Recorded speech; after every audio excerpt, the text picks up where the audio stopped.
Hey everyone, Judicial Watch President Tom Fitton here with our weekly update on social media. A lot going on this week. The what I call the Coup convention took place this week for the Democratic Party. I'll talk a little bit about this.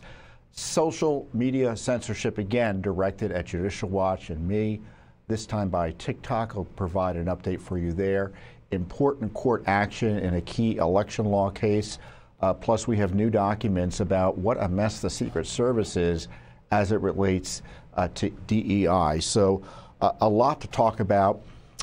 First up, I want to talk about the convention and the Democratic Party convention. And we're not allowed to ask basic questions about how Kamala Harris became the nominee. There's nothing normal about it.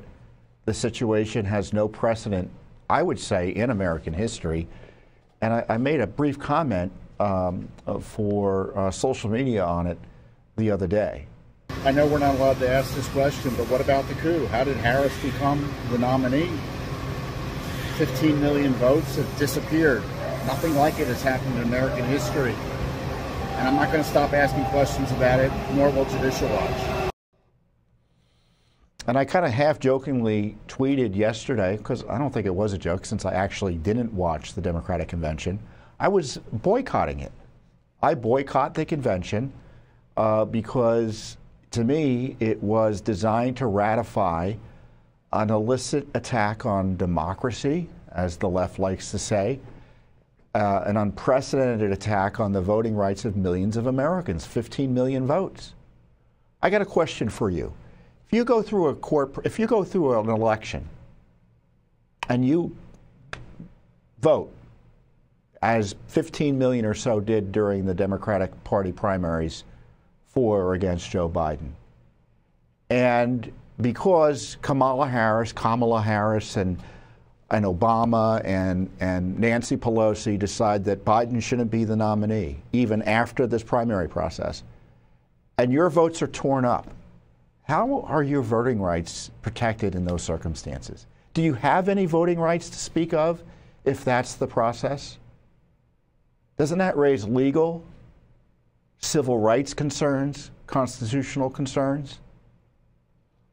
And the idea that we would just march along with no accountability, no investigation, no serious questioning of it, and have this process ratified and condoned through what I call this coup convention, I'm not buying into it. And as I said in the clip, I'm going to keep on asking these questions, and to the degree we're able, Judicial Watch is going to keep on asking these questions. There's been nothing like this in American history where we went through an entire primary and they just decided, oh, it doesn't matter.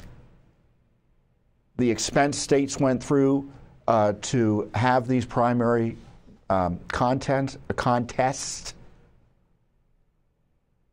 the exercise of your core civil right to vote. That ought to mean something. And yes, I understand political parties have First Amendment freedom of association.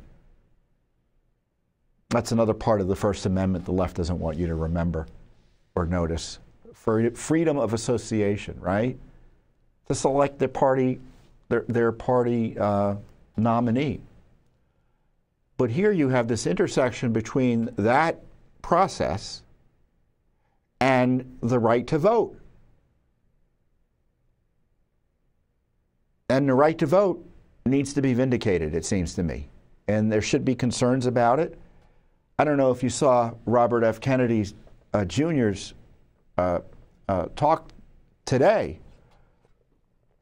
And obviously there are political ramifications because he's endorsed Trump and all that. And that's not what I'm talking about. What I thought was interesting about his speech was he laid out quite succinctly and powerfully what he calls the elements of what he called the palace coup against Biden. And there's been nothing like it in American history. And I tell you, what's to stop the Democratic Party from knocking Kamala off the ticket if things go south for her? Or Tim Walz? up until Election Day. Now, there may be state laws that make it nearly impossible after a certain period of time. But it seems to me that if voting rights matter, then there's a significant scandal with what went on with Joe Biden. A significant scandal. And they can have as much fulsome coverage by the left media, but I want to know about how wonderful it is Kamala Harris is doing so well as a result of this PR push. But I want to know what she knew and when she knew it about this effort to remove Biden from the campaign. And was the whole primary a sham? If so, that raises other serious legal issues. And we're supposed to forget about Biden's 25th Amendment problem. And what is that problem? He's cognitively unfit. That's why they removed him from the campaign.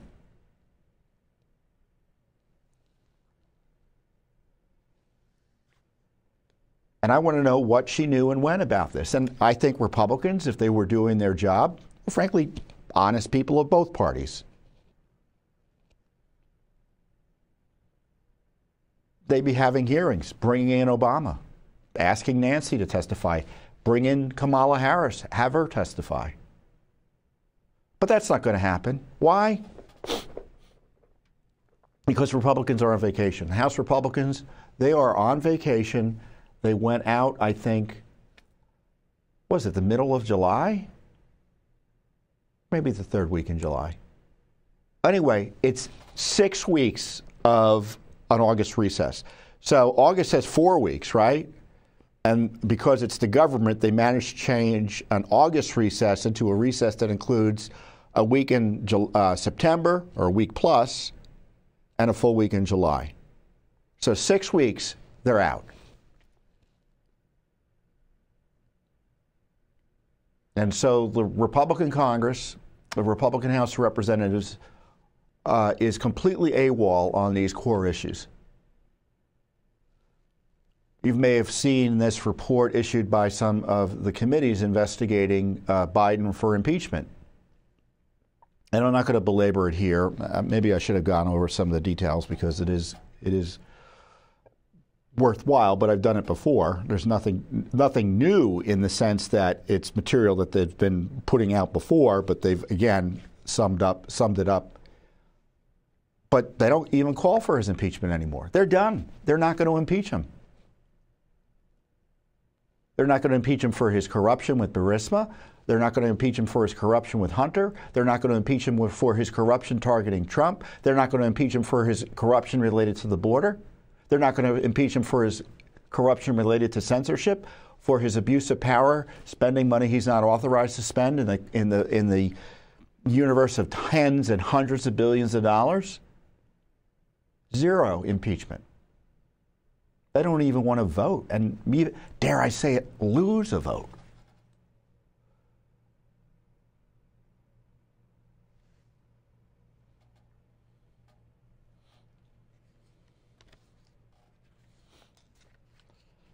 So Judicial Watch will do what it can. We've got some FOIAs out on these issues.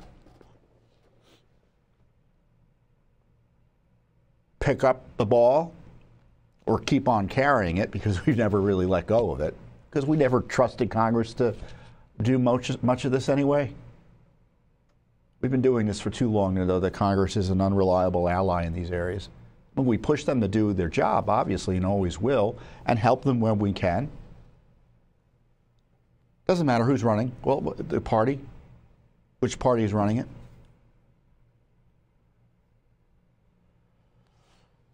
So that's where things stand. We have really an attack on democracy, an attack on voting rights, an attack on the rule of law, our election system. Never seen before in American history. And there's no joy in that, to use the campaign phrase.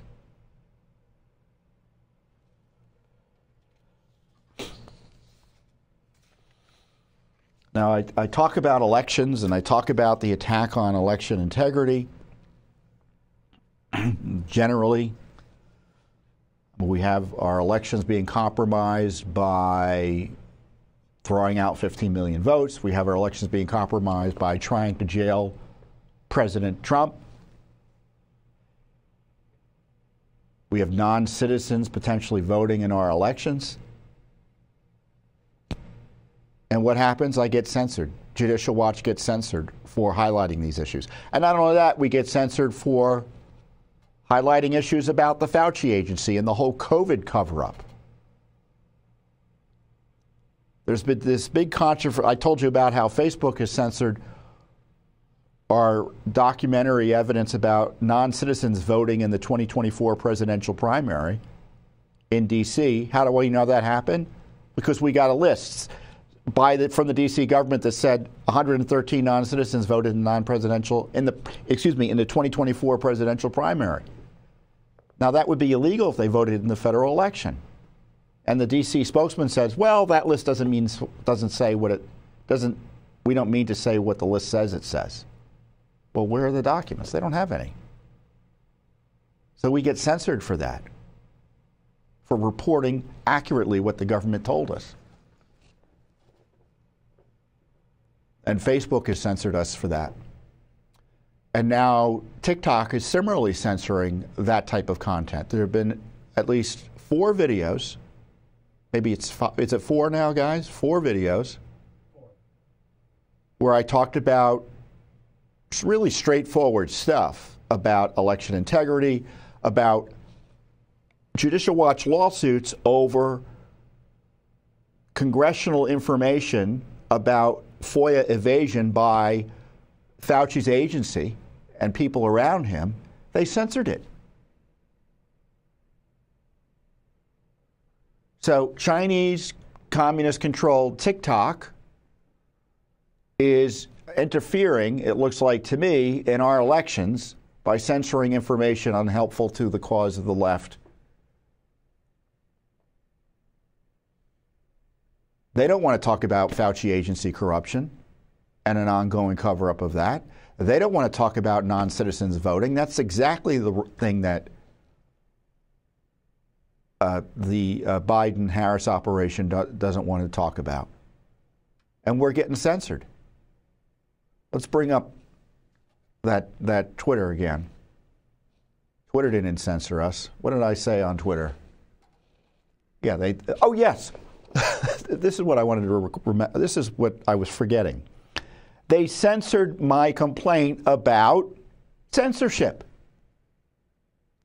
Can we play one of those videos? Pick one.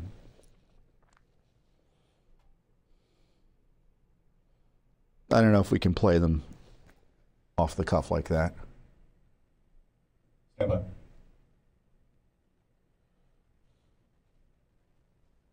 Here we are. 113 non-citizens voted in the non-presidential primary. And the evidence to the contrary is a spokesman for the government. It's absurd. The documents speak for themselves. And so now they're suppressing information about non-citizens voting in our elections. So we're fighting back as best we're able. We're not going to leave Facebook because that's where people are. I mean, they want us to leave. I mean, I'm convinced of that. Which one is the that? Left, in the end, they'd be happy. Which one was that? Yeah, that was the censorship one. I didn't hear it on my end. So, I mean, we can complain to TikTok, but you can imagine what sort of attention we're going to get. Now, I don't like being on TikTok. I mean, I've been personally banned by TikTok. They took me off of TikTok, was it 2 years ago now? Just summarily took me off. They didn't tell me what rules I had violated. And I'm pretty careful. Unfortunately, I have to police my speech in order to convey Judicial Watch's work on social media. But, the commies running TikTok didn't care about that, and they just took me off. So Judicial Watch is still on. So we have no idea why they took the material down. We don't know. I mean, we can presume. But this is the challenge we're facing. We're coming up on an election, and social media, again, is censoring those on one side of the political, ideological policy divide. It's conservatives. And we are a government watchdog group and a critic of the government, and we are being censored over our criticism of the government. And we've seen before that these private entities, they're tools of the government. I don't think it hasn't changed. It's gotten worse under Biden. Biden's been caught red-handed getting these companies to censor Americans, especially on COVID issues. And now the left is obsessed with censoring on election issues as well, because it's election time.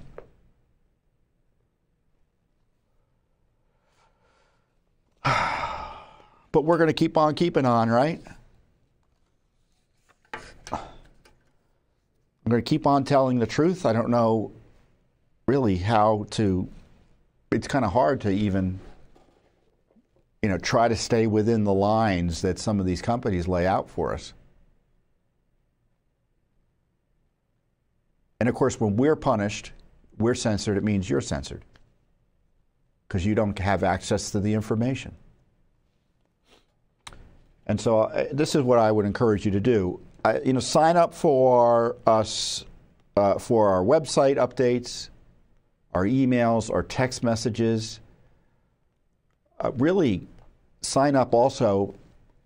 Send us your mailing address. It's going to be harder for them to censor us mailing material to you.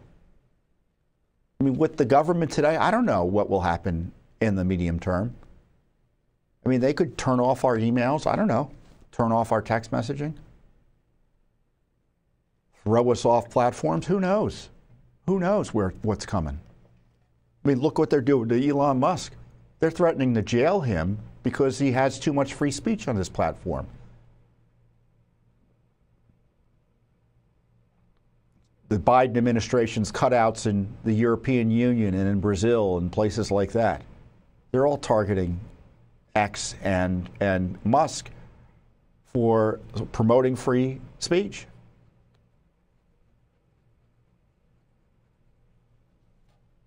And I don't know where the politics are going to be of this are going to be next year, but the left is committed to destroying free speech, and it's a transnational effort. They've had they've had success here in the United States. They've had some significant pushback, but they don't give up. They don't give up at all.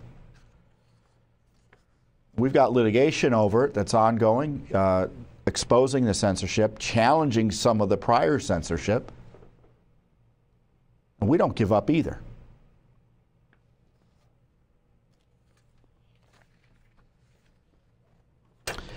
Speaking of elections, we have some significant developments in our case over the counting of ballots that arrive after Election Day in Mississippi. And similar developments, or similarly important developments up in Illinois. I did a quick summary video, and this gets to the heart of it. Let's play that. Big case for Judicial Watch next month before the Fifth Circuit Court of Appeals. We're trying to stop the counting of ballots that arrive after Election Day in Mississippi. They count ballots that arrive for up to 5 days after Election Day. Brazen violation of federal law, which sets an election day, not an election week, not an election month. Invites voter fraud, undermines voter confidence. So that case is set for next month, expedited review. Hopefully we get that law shut down and freer and fairer elections. In the meantime, we're up in Illinois. Believe it or not, in Illinois, they count ballots that arrive for up to 14 days after Election Day. 14 days. Now, that case, we may have to take up to the Supreme Court. But all of this shows that Judicial Watch is your ally for freer and fairer elections. We're fighting in courts in Illinois and in Mississippi, courts across the nation, to ensure that elections are fair, clean, and honest. And this is what that Mississippi case is about. I had a little summary from a few months back when we first sued in Mississippi. Hey everyone, Judicial Watch President Tom Fitton here with some big news. We have a civil rights lawsuit for Mississippi voters who object to that state's counting ballots for up to 5 days that arrive, absentee ballots, after an election. Federal law allows for an election day, not an election week. We also have a lawsuit in Illinois where they count ballots that arrive for up to 14 days after an election, even without a valid postmark. I tell you, counting ballots after election day is a great way to invite fraud. It undermines confidence in the elections. Plus, it's downright illegal. I tell you, maybe I should just play these videos because it really does summarize what the situation is well. And I guess I'll go into a little more detail for you now. But again, it's Judicial Watch with the heavy lifting on this core election issue. It's not just in Mississippi and Illinois do they count ballots that arrive after Election Day. There are 18 states, the District of Columbia, some of the island territories also do it. In D.C. here, for instance, they count ballots that arrive for 7 days after Election Day. Other states are 10 days. I think California is 7 days. And as I say, federal election law is really quite specific, but importantly, the reason the law is there and needs to be enforced is because it undermines confidence in the elections. I mean, you know how many votes you need to win, in theory, and what an inducement for fraud. So it greatly increases the likelihood of fraud, the appearance potentially of fraud, because of the mere counting after an election day is sketchy. It's sketchy. There's nothing normal about it. And they tried to tell us it was normal in 2020, and it never had been done before like that in 2020, where you had election day counts of a candidate winning on, for instance, election day. I mean, the ballots that were counted on election day had Trump winning. And those results were changed as a result of unprecedented counting that took place after election day. And to the degree that counting included ballots that arrived after Election Day, it was egregiously illegal. At least that's my view.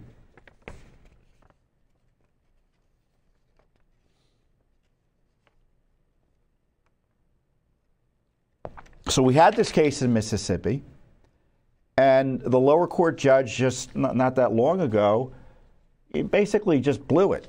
With all due respect, he said there was no merit here for our client's concerns.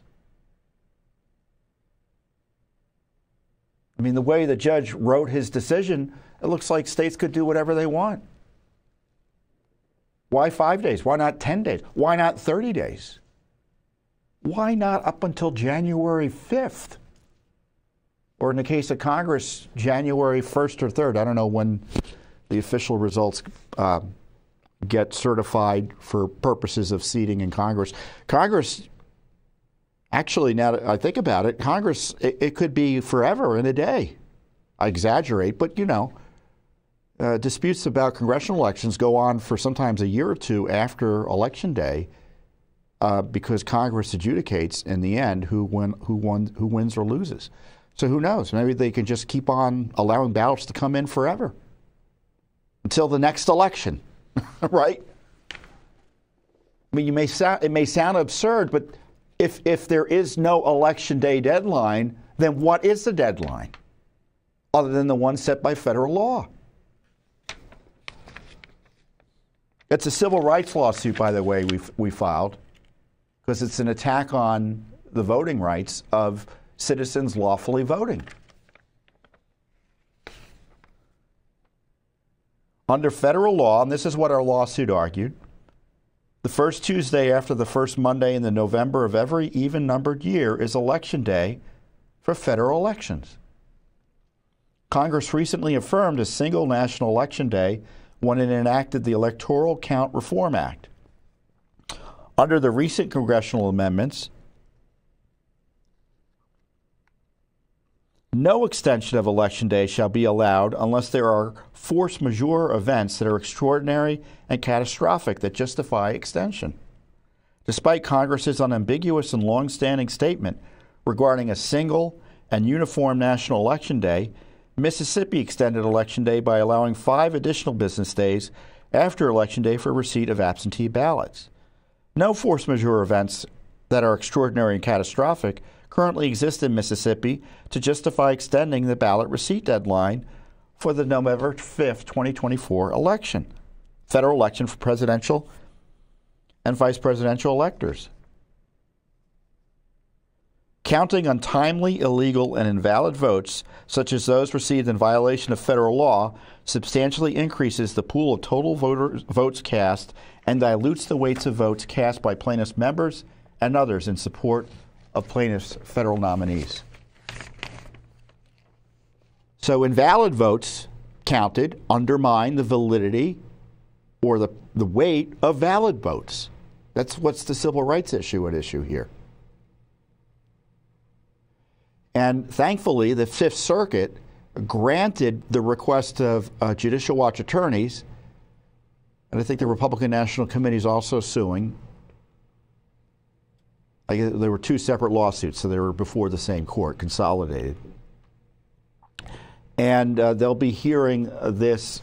When is they set the date for the hearing? September 24th. So hopefully the Fifth Circuit grapples with this.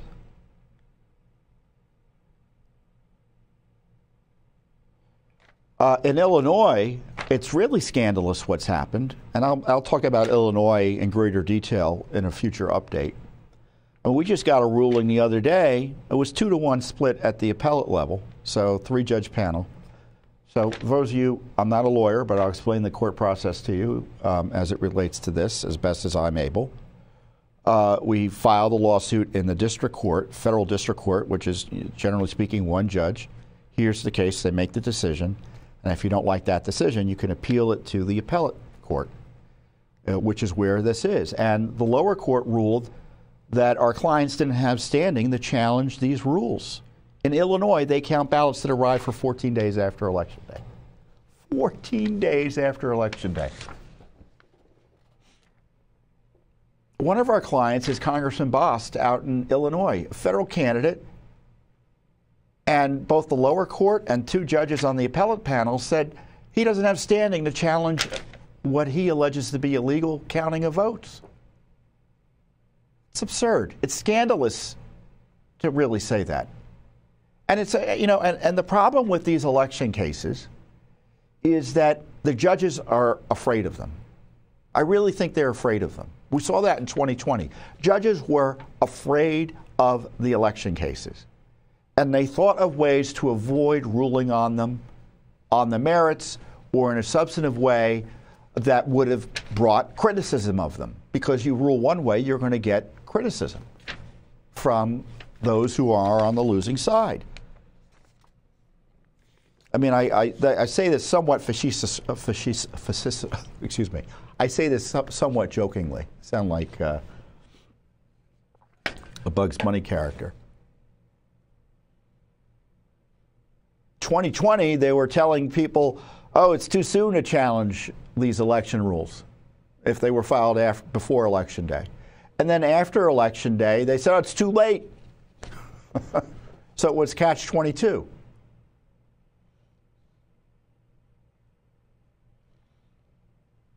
And so the courts were fearful, and I think, fell down on the job, from the lower courts to the Supreme Court in handling the 2020 election disputes.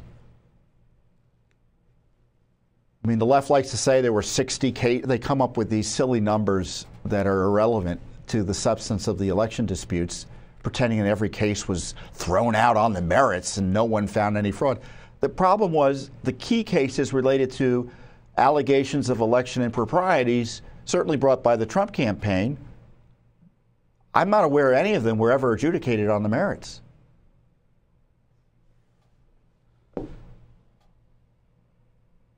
So the courts failed, and I hope they don't fail again. I really don't. I mean, the Supreme Court failed again in no small measure this week.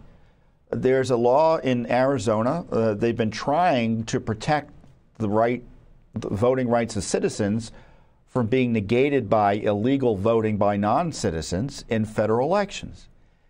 And the Supreme Court has ruled adversely against Arizona's prior efforts in that regard, but they had a new law, and the Supreme Court upheld it, or failed to uphold, and essentially enabled the likely voting of non-citizens in federal elections. This is my tweet on it. Weak. Supreme Courts Roberts, Kavanaugh, and Barrett essentially made it all but certain foreign nationals will unlawfully vote and impact the results of the presidential election in Arizona. Though at least Kavanaugh and Roberts joined with 3 other conservative justices to allow Arizona citizens to stop illegals from voting in their state's elections. Barrett sided with the liberal justices basically on all the issues. And so what's at issue is that there are seemingly non-citizens on the voting rolls in Arizona. It's not for sure certain, but the fact that they provided no evidence that they were eligible to vote in state elections, which, as I note there, still has a citizenship verification requirement, unlike what's happening at the federal level. Tens of thousands, potentially. Now, are they all going to vote? I don't know.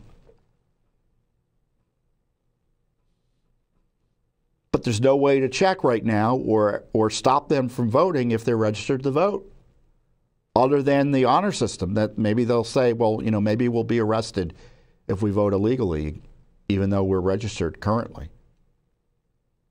And the Supreme Court didn't want to deal with it. 5-4. Excuse me, 6-3. They didn't want to grapple with the reality that there are tens of millions of foreign nationals in the United States here legally and illegally. They're not allowed to vote in federal elections, but because there's no citizenship verification requirement in the states, because of judicial interpretation of federal law as it relates to election registration,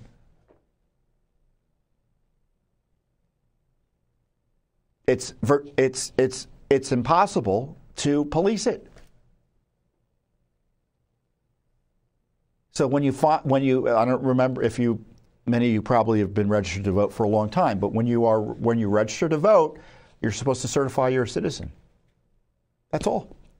No one asks you to show your birth certificate or your passport or whatever, or your real ID, which in many states under the Real ID law is essentially confirmation of citizenship, at least it ought to be.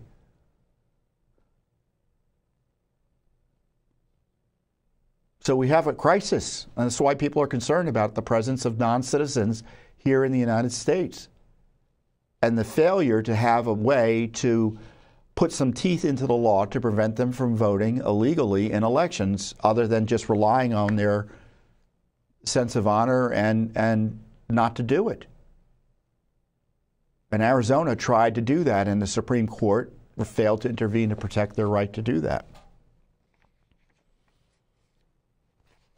And the left has been intimidating the court. Don't forget.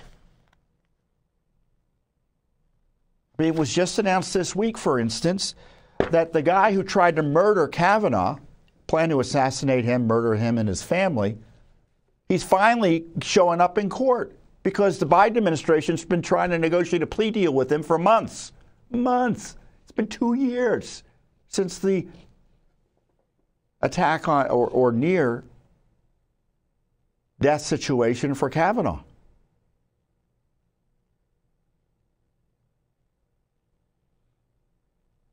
And remember, that was all part of the intimidation campaign by the left. He was motivated by that over the court's rulings on abortion and things like that. And President Trump, I did a video essentially agreeing with President Trump's, highlighting of this issue. Let's play that video. The radical left harasses our judges and harasses our justices.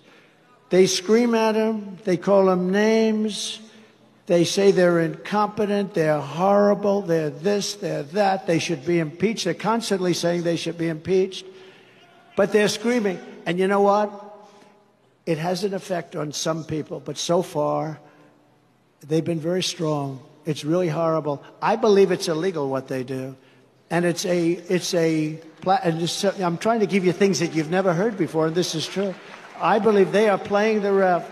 They're constantly criticizing some of our greatest justices and a lot of great judges. Yeah, playing the ref. Trump's right. And I fear we sometimes get these awful decisions as a result. I mean, you know, on the other hand, the court is very conservative on some issues, but on election issues, it's been weak in my view. And so Judicial Watch has these cases in Illinois and in Mississippi over the counting of ballots that arrive after Election Day. We also have cases in California and in Illinois separately to clean up the voter rolls there. And just to remind you, I don't know, do we have the video where I talked about 4 million voters being cleaned up? Hey everyone, you may not know this, but over the last year or two, Judicial Watch litigation has led to the cleanup of 4 million dirty names from the voter rolls. But there's still a lot of heavy lifting to be done. We have lawsuits ongoing in Illinois and California to clean up potentially millions more names. And we could be suing Oregon soon because they're not cleaning up the rolls as the law requires. So a lot more coming, and I'll keep you updated. So a lot more coming. I mean, I think we're going to be suing Oregon as soon as next week. Of course, I'm always hesitant to say that because we never have a lawsuit unless it's actually filed. So who knows? But more is coming. So if you like this type of work, I encourage you to support it because there's really no one else with the breadth and depth of knowledge and capacity to take on these key issues related to election integrity than your Judicial Watch. So we still have the emergency of the failing Secret Service putting President Trump at risk, I think in a continued fashion. It's been highlighted time and time again how incompetent, political they've been. And the proof is the pudding of the president nearly being killed in Butler. And now we're having stories about really additional stories, and Judicial Watch has been highlighting some of these in the past as well, of really the collapse of any sense of competency or organizational professionalism in the Secret Service. And some of this, Americans and other critics of the agency have rightly tied to DEI.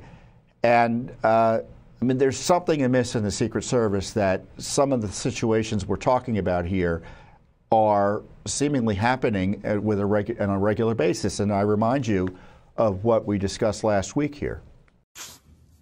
Incredible. Nearly a month to the day after they nearly got him killed, there's been another Secret Service security breakdown surrounding President Trump. Susan Crabtree of Real Clear Investigations reported a female agent left her post at a Trump event just before he got there, didn't tell anyone to go breastfeed her child.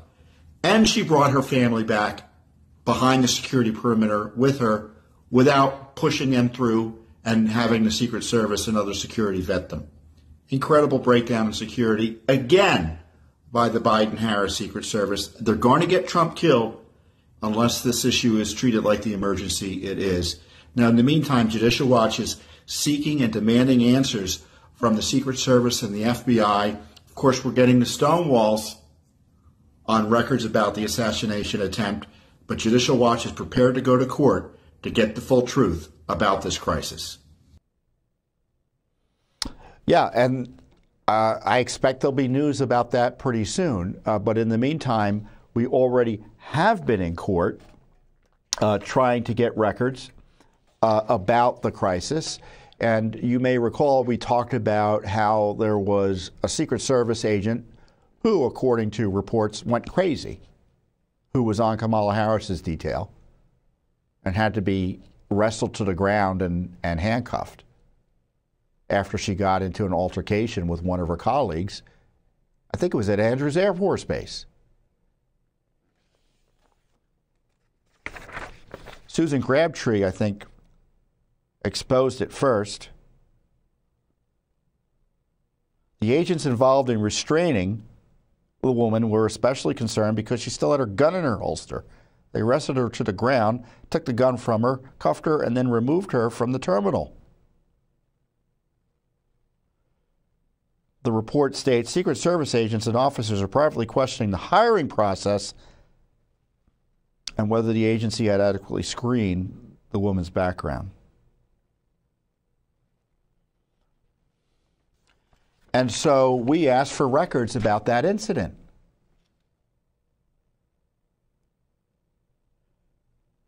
And we got their DEI materials in response, and they are astonishing.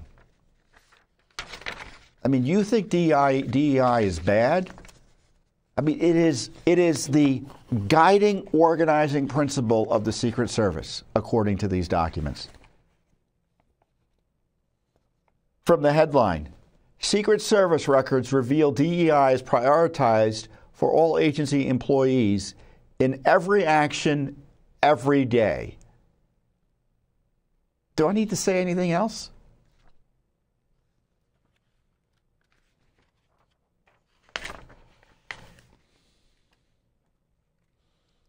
The records include an undated document titled Secret Service Inclusion and Engagement Council Charter, Changing the Game of Diversity and Inclusion. The collective duty, collective, I love it, is to help the Secret Service build, foster, and create and inspire a workforce where diversity and inclusion is not just talked about, but demonstrated by all employees through every action, every day. And they emphasize that in the original.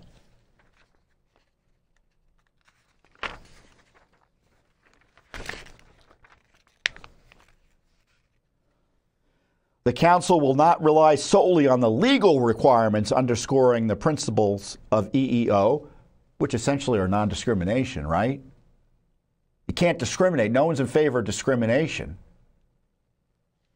But here we're talking about discrimination in favor of certain groups under the guise of being against discrimination.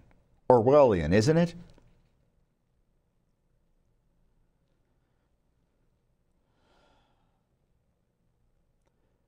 The Council will seek innovative solutions outside the agency's mandated requirements to create a culture where differences are valued and appreciated and employee engagement is encouraged.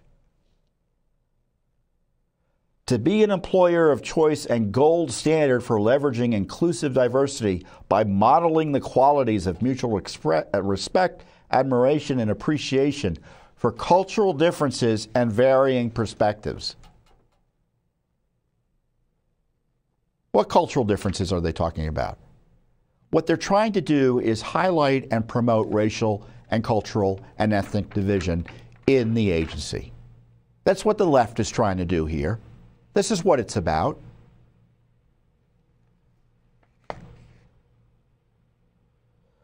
They talk about a quota for individuals with physical and mental disabilities. A quota, 12% hiring.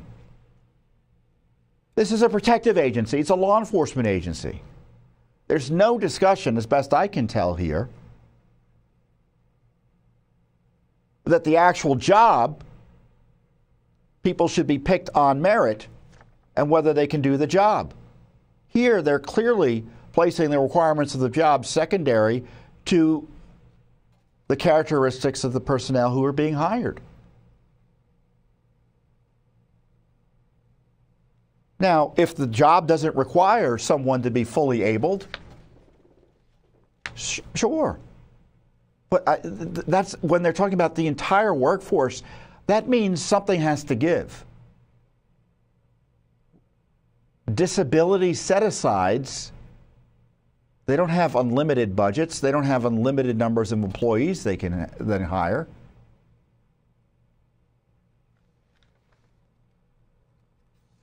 The policy of the Secret Service is to provide equal employment opportunity throughout the service for all employees, etc., who are otherwise eligible and qualified. So there's that normalcy there. Without regard for such non-merit factors as race, color, religion, sex, national origin, disability, physical or mental, parental status, protected genetic information, sexual orientation, age, or reprisal for objecting to discrimination or prior or current participation in the EEO complaint process. So it's a much broader standard than the standard anti-discrimination requirements. And the policy applies to virtually the entire agency. Appointments, details, career development, training, reassignments, promotions, and assignments of work, and to other actions or situations affecting employment status. And then they talk about special emphasis programs that further are designed to distract the agency from performing its duties as the American taxpayer and their protectees expect them, and focus on race and other issues. They're designed to assist the organization in meeting its affirmative action responsibilities. Special emphasis programs are affirmative action programs established to increase the representation, retention, and advancement of their constituent groups in underrepresented occupations and grades. Special emphasis programs are also charged with promoting cultural awareness. What does that mean? What culture? Isn't there an American culture? Can't we focus on that? Identifying policies, procedures, and practices affecting their groups, and advising management on actions which may increase in participation of minorities, women, and persons with disabilities in all Secret Service programs and activities. And they've got special emphasis programs for federal women, Hispanic employment, African American, Asian Pacific Islander, persons with disabilities, disabled veterans, and American Indian Alaskan Native. And it goes on and on. The diversity management program has been established in the Secret Service as a means of achieving an organization culture that values diversity and then utilizes employees to their fullest potential. So what they mean is that we are more concerned about someone's racial, ethnic, and other characteristics than anything else. That's what it means. Think of the culture, the employment culture, where that's a priority. The resentment among every employee over that type of system must be terrible and awful. Minorities, whoever, both the beneficiaries and seemingly those who don't benefit from these types of programs. The resentment just causes all sorts of dissension, and it's a distraction. Government agencies, they should have non-discrimination policies. And that should be the end of it. Quotas, 12% of the population workforce has to be disabled. Why? How does that help them accomplish the mission? Discriminating against someone because they're disabled in an unlawful way, that doesn't mean you hire someone simply because they are disabled. It's outrageous. It's unlawful.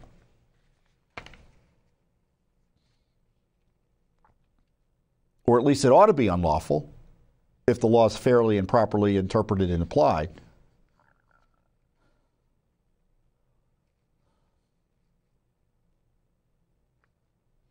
These documents show that the Secret Service for years has seemed to place woke politics over their protective and law enforcement mission in, as their DEI policy states, every action, every day. And I want to show you the documents here.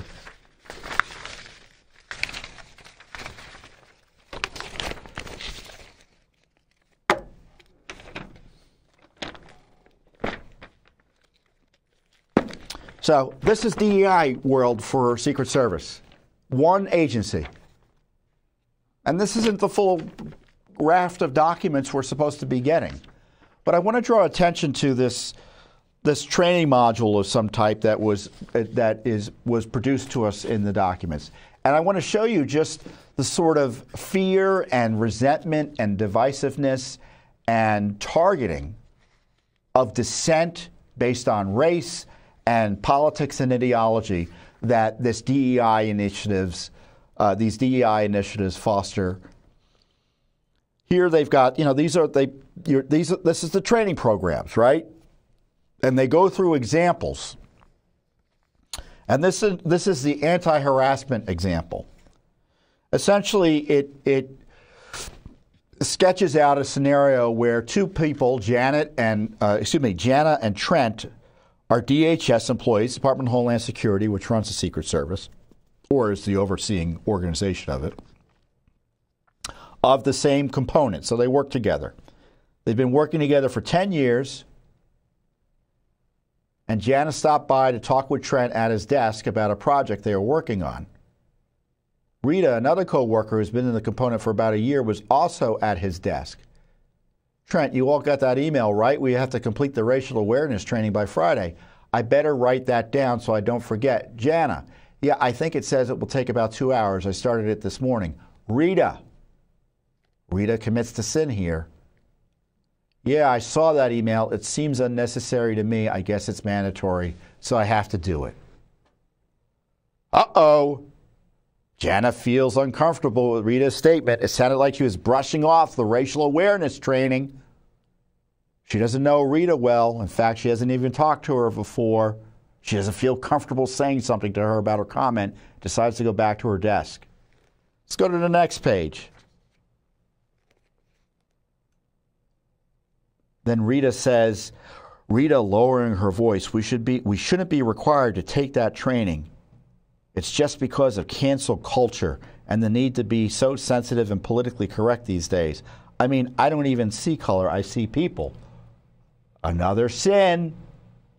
This is what the government says this is wrong to say. And this person, in the end, should be punished for it. Spoiler alert. Narrator. Later, Jana is scrolling through social media and sees a post from Rita. So Rita is exercising her First Amendment rights. Bad news. With a fact about crime in the city. Says, what about black on black crime? No one seems to care about that. Instead, they make us take racial awareness training. Let's focus on the problems with solutions. That's a thought crime. Indeed, Jana to herself. This is a government script. They're telling their employees how to think about people who think like poor Rita. Does she really feel that way? She has made other comments that I thought were just insensitive, so now I'm not so sure. Uh-oh. So they want her to escalate it. Jana isn't sure she should do anything about her comments. And then they give questions. Which three of the following are the signs of racial discrimination? So Rita is being accused of racial discrimination, and they say for the following three. Insensitive comments, Rita's complaints about taking the training of racial awareness, and her social media post. The government wants to investigate this federal employee for that. Rita's posts on social media were derogatory and included stereotypes that link race and crime. Rita's comments complaining about racial awareness training and her other insensitive comments are possible signs of discrimination. No, they're not. This is the Secret Service. And also the Department, and it's even worse than the Secret Service, guys. It's the Department of Homeland Security. Don't presume this is just limited to the Secret Service. The whole agency, Homeland Security, this is the claptrap they're forcing the employees to sit through. And it goes on. Poor Rita. But they describe all of Jana's options. Jana goes to the supervisor. Should she go to AHU or EEO, the internal watchdogs, for issues like this?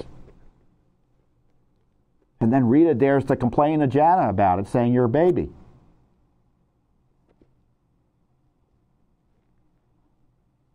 Let's go down.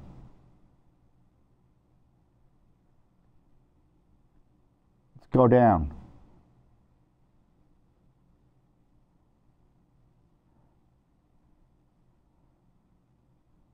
Again, Rita, I'll make sure not to talk about anything when you're around, since you're going to run straight to my boss, or Ronald. And I'll also block you on social media so you don't see my posts on him anymore. So they target this woman. She complains, reacts. Another sin.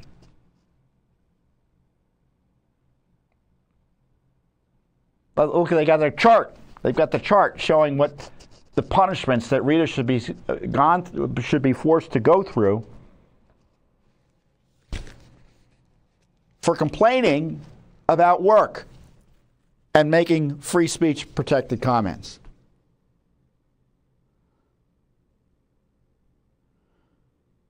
And then they go through the complaint process that Jana ends up filing in this worksheet. So let's come back.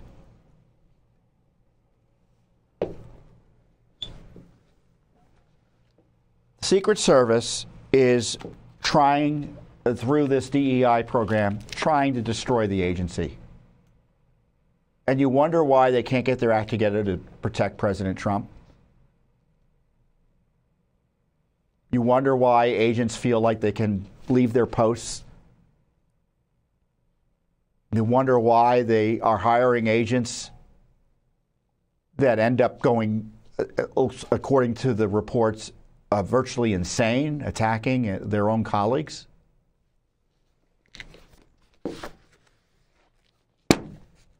So, yeah, it's an emergency, folks, and Judicial Watch has uncovered the truth about it through our FOIA litigation. I mean, we've exposed how Biden let his dogs attack the Secret Service 25 times. Nothing was done. Agency abandoned them. The agents, other than telling them to shut up about it. So they get abused. No one backs them up. And they're further victimized through these DEI programs that encourage racial division, strife, hatred, division, discord, complaints over nothing.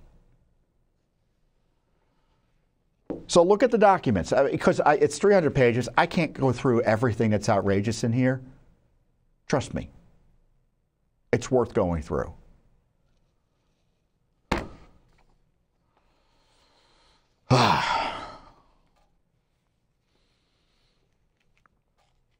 Man, I started off pretty calm, and then I go through this DEI material, and it's just awful. Before I go, I want to encourage you to support Judicial Watch in a very special way, which is to purchase the book that is coming out by yours truly and Judicial Watch, Rights and Freedoms in Peril. It's going to be published officially in October, but you can purchase it now. I notice there's a typo on the screen there. It's rights with a T, guys.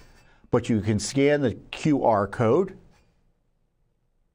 and go straight to the purchase site. It's judicialwatchbook.com, judicialwatchbook.com.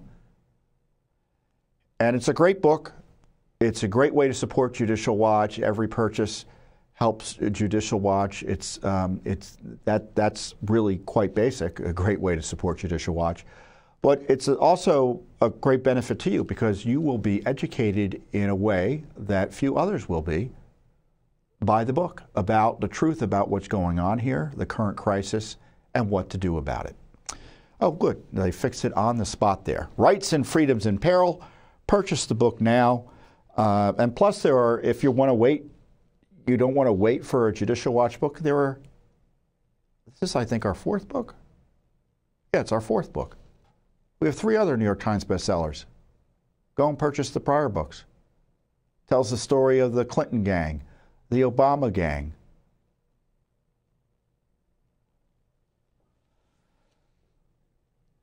And this latest one will tell the story of 2020, COVID, election integrity, the lawfare against Trump, the border invasion. Full of great material. So it's an important new book. I encourage you to purchase it. And we'll be here next week with more lawsuits, legal developments, and details about the ongoing assault against the Republic here on the Judicial Watch Weekly Update. Thank you. Thanks for watching. Don't forget to hit that subscribe button and like our video down below.